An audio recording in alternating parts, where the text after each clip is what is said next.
Bismillahir Rahmanir Rahim. Good evening. You're watching the news from the Sultanate of Oman television. But first, the headlines. Sultanate celebrations continue in various wilayas and governorates on the return of His Majesty the Sultan. The Minister of the Interior issues a ministerial decision specifying the number of wilayas representatives in the Shura Council for the 8th term. And United Nations Security Council will discuss today a Russian proposal for humanitarian pauses in Yemen.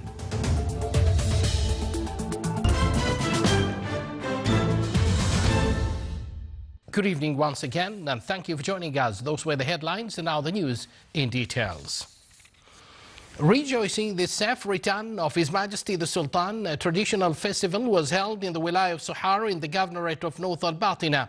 It witnessed a huge participation from members of the society. During the event, the participants performed various artistic shows and Omani traditional arts. Huge crowds of citizens participated in the event, carrying pictures of His Majesty and hoisting flags of the Sultanate, sharing sincere greetings and feelings of overwhelming happiness on His Majesty's safe return to the dear homeland.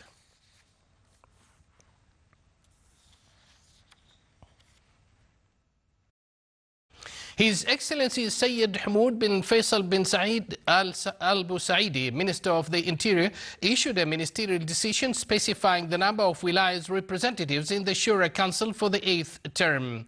As per the state basic system issued by the Royal Decree number 101/96 and to Shura Council members elections law issued by the Royal Decree number 58/2013, and according to the representation number in the Shura Council, wilayas represented by the members in the Shura Council: Matrah, Al-Amirat, Bosher, As-Sib, Quriyat, Salala, Nizwa, Bahla, Izki, Samail, Sohar, Shinas, Al-Khabura, Suwaiq, Rustak, Barka, Musandam, Ja'lan Bani Bu Hassan, Ja'lan Bani Bu Ali, Mudaybi, Ibri, Buraimi, Saham, and Sur. Rest of all wilayas will be represented by one member. More than 23.9 million Omani Rials is the value of fish loaded by occupational fishing sector in the Sultanate. The Minister of Agriculture and Fisheries Wealth stressed that the value of fish witnessed an increase exceeded 87% in January compared to the same period last year, which amounted to more than 12.7 million Rials. The quantity of fish by occupational fishing sector in the Sultanate last January reached 20,859 tons, with an increase by 23% compared to the same period last year. The ministry pointed that the highest quantity of fish was recorded in the governorates of North and South Sharqiya, followed by the governorate of Al-Wusta, and finally the governorate of Dhofar. Still to come in our news bulletin. In order to activate sea tourism, the Governorate of Musandam launched a touristic yacht.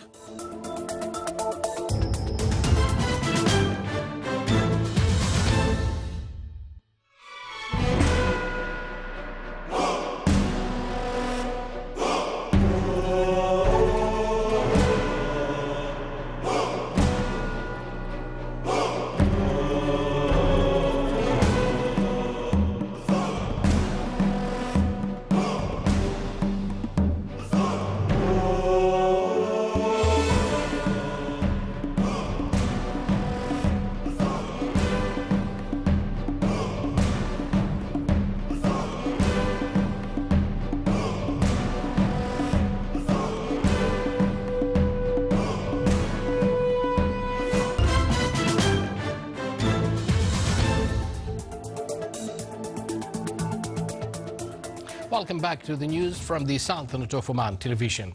United Nations Security Council will meet today to discuss a Russian proposal for humanitarian pauses in Saudi-led air campaign in Yemen. Russia called for the meeting of the 15-member council amid growing alarm over the rising civilian death toll from the fighting in Yemen.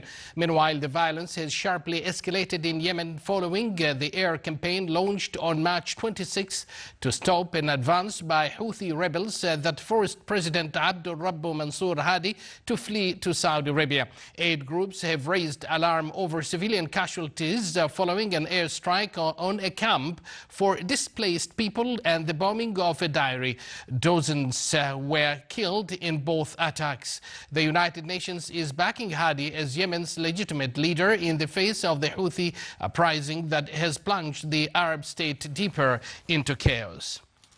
Fierce fighting for control of Yemen's main southern city of Aden has left at least 185 people dead and more than 1,200 wounded, including many civilians.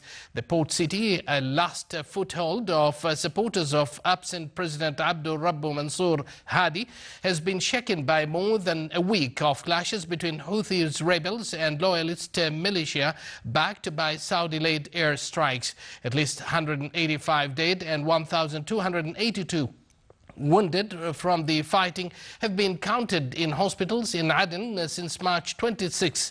3/4 were civilians. The toll does not include victims among the Houthi rebels and their allies who do not take their casualties to public hospitals.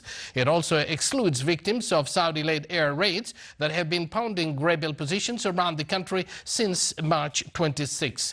The United Nations said that 519 people had been killed and nearly 1,700 injured in 2 weeks of fighting around the country. The Egyptian Foreign Ministry praised today facilities provided by the Sultanate for the return of Egyptian citizens in Yemen to their country.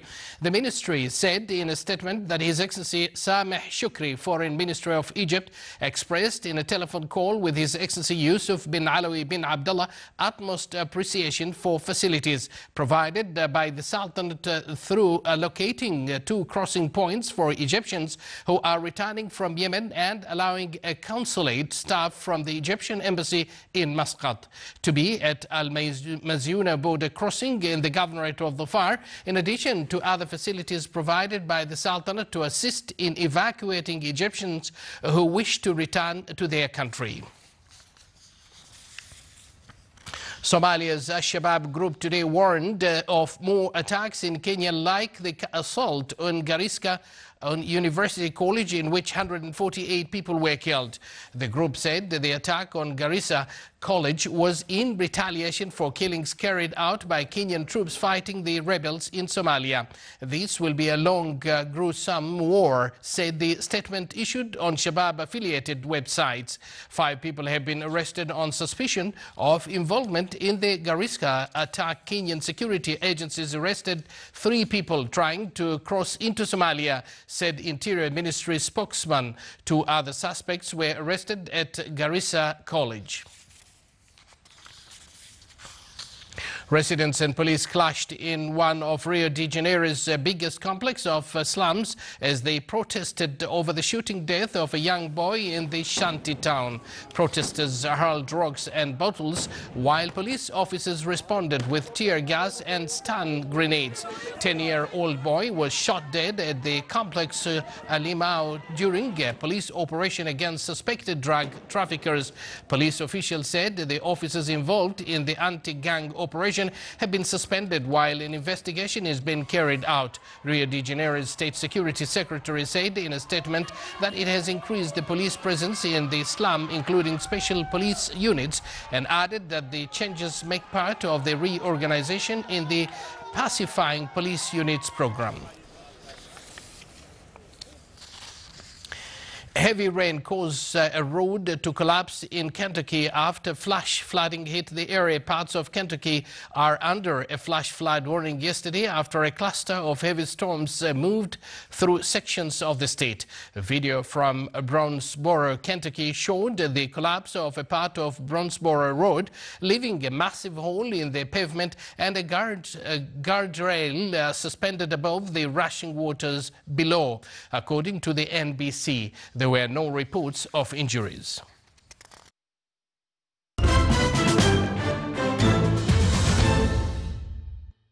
With the huge participation activities of the shooting competition concluded in the Wilayah of Nakhal under the auspices of His Excellency Sheikh Saad bin Mohammed Al Mardouf Al Saadi, Minister of Sports Affairs. More details in the following report by Saif bin Khalfan Al Kindi.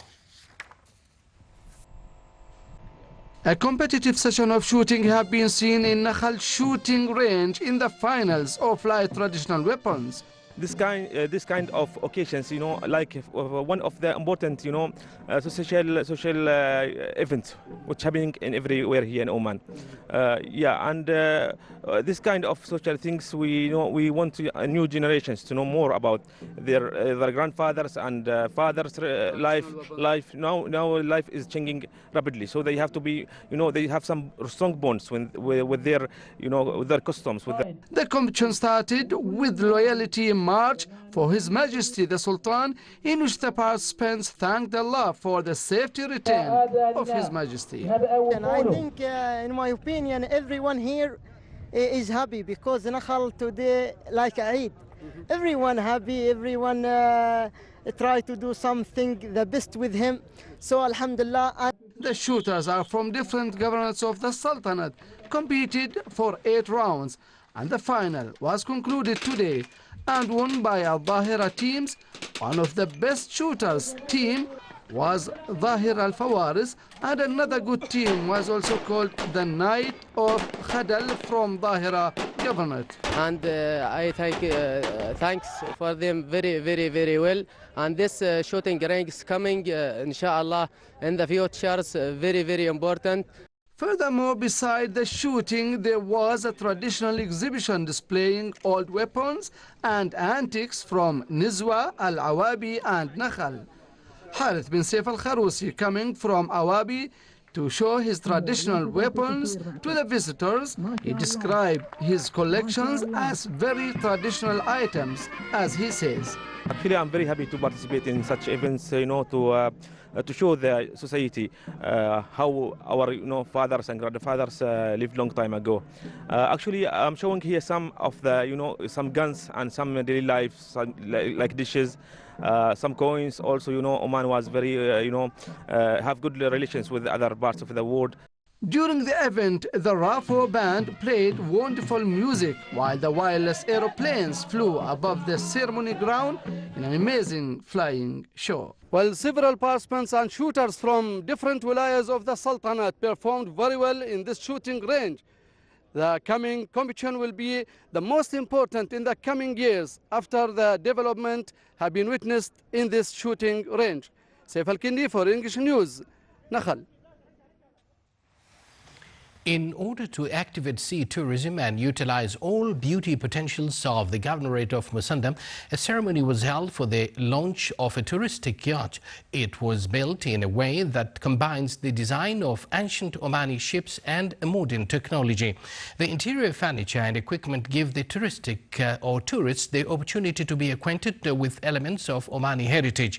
The project is another addition to tourism sector and will increase tourism movement in the Governorate. The inauguration ceremony of the yacht was held under the auspices of His Excellency Ahmed bin Nasser Al Mhirzi, Minister of Tourism. In the United States, communities are not connected by public transport. Being able to drive is essential for many Americans, and senior drivers are struggling to stay on the road. Here is a report. It's not a nice day to be out on the roads, whatever your age. But that's not putting off 66-year-old Don Robertson. He's part of a team of over 600 senior citizen drivers at Caregiver Volunteers in New Jersey, who take other pensioners who can't drive on essential errands. He says it helps him as well as others. Driving means is to keep motivated, and you don't be still and you don't get stiff. Because as long as you keep moving and driving yourself, you can keep on going. Okay, how are you? Today, he's picking up 88-year-old Mary Roberts, who became unable to drive after she was involved as a passenger in a serious road accident. She lives on her own and says it was a huge blow. My not being able to drive has changed my entire life and every aspect of my living. I'm embarrassed having to ask. When I have to go to the doctor or dentist or somebody, then I have to give 2 weeks notice because we don't have enough drivers. The suburban sprawl here, as in many US communities, means it's impossible to rely on public transport. And with people living longer, the director of Caregiver Volunteers says the challenge has increased over the past decade. So when I first started here, most of the people that were calling us were maybe 75 or 80 years old. And now we're finding that the people that are calling us are 85, 90. We're helping 12 people over 100 still remain in their homes. And their needs are much more complex than they were before. They seem to be a lot more frail. They seem to have more mobility issues. According to the AAA Driving Association, senior drivers are actually one of the safest groups on the road. More likely to wear seatbelts, less likely to drink and drive. But there often comes a point when it's no longer safe to get behind the wheel. I personally went through it with my dad, who shouldn't have driven. And still, he didn't want to stop until finally we all got together and took away his keys. Sorry, but it was really hard. It was really hard, and I get calls from families all the time going through the same thing. With 20,000 Americans of the baby boomer generation now turning 65 every day, it's an issue that more and more people will have to face.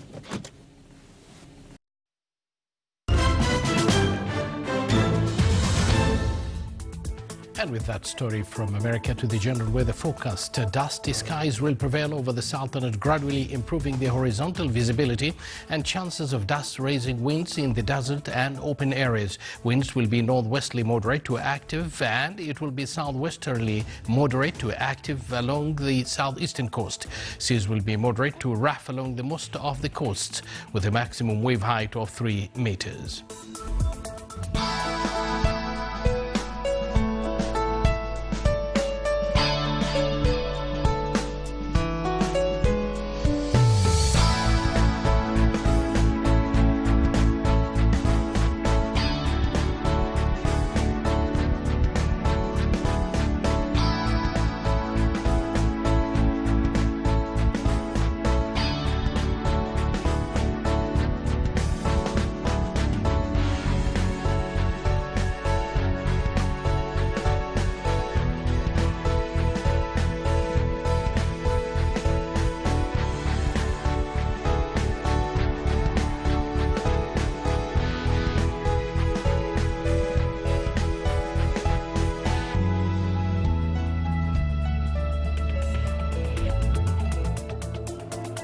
You're watching the Sultanate of Oman television, and now before we end tonight's bulletin, here are the main points once again.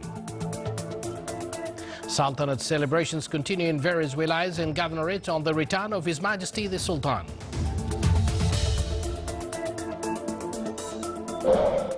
The Minister of the Interior issues a ministerial decision specifying the number of wilayas representatives in the Shura Council for the 8th term.